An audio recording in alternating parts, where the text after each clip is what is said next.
Electronic Music Factory and Tsugi Radio present The ID Factory. Bonjour, je suis Louisa. First episode, Louisa. I grew up in New York City and then lived in Los Angeles for a while, and now I'm based here in Paris.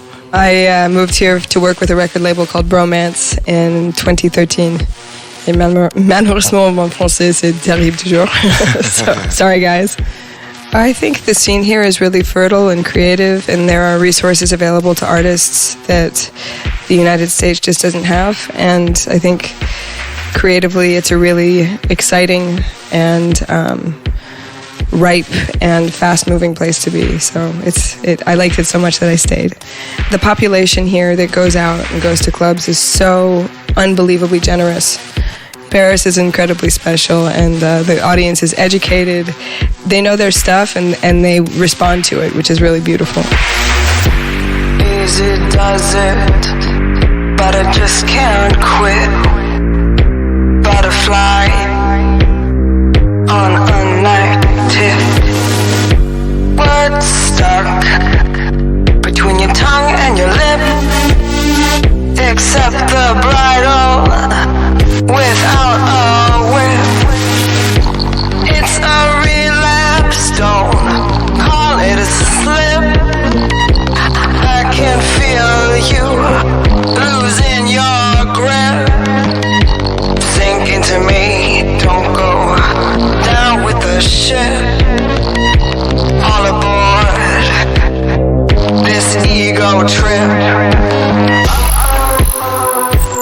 I mean, I would of course love to play the kind of bigger, iconic clubs and festivals, Dekmantel or Berghain. But I think some really special experiences have come from playing places that need to celebrate, and not a lot of people go there. Like, one of my most magical experiences was playing in Beirut right after Charlie Hebdo, so right after there were a lot of bombings in Beirut. And everybody was advising me against it. But then the promoter wrote and said it was like his partygoers really needed a release and were really excited. And if I came, they would take really good care of me.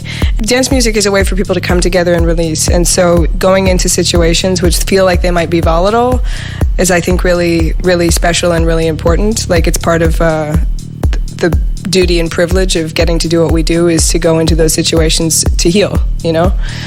I mean, I feel like it's political if we make it political, you know, and I want to make it political. It's an important part of our history and our heritage, because I'm a punk and I identify as such, and I run a punk label and want to make brave choices. And also because I think that right now is a really dark time to live. There is a lot at stake right now, you know? And the feeling of there's nothing worth fighting for, nobody else is on the firing line of meaningful politics in the electronic music industry is not a good enough excuse. As public figures, it's important for us to say what we feel and stand up for what we believe in. Nightclubbing.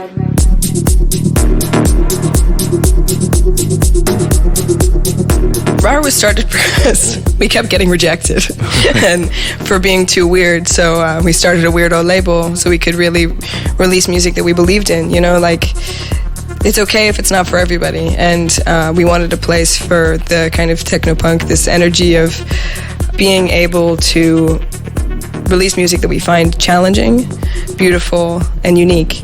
It's also been kind of a spiritual learning exercise, because every time we think that we've screwed it up too much to keep going, either financially or kind of creatively, that it's just this is too much work, then something kind of breaks through that makes it more than worth doing. And it's really been our passion project, and it's really given us the best way to make new friends and develop a community of people with like minds. And having this label has been just a fantastic gift.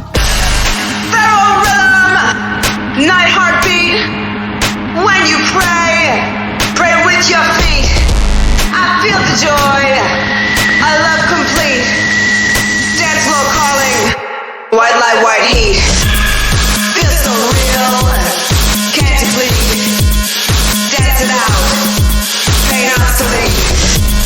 Feels so real, can't you please turn me up. I think I'm a much more eclectic DJ than I am a producer and a songwriter.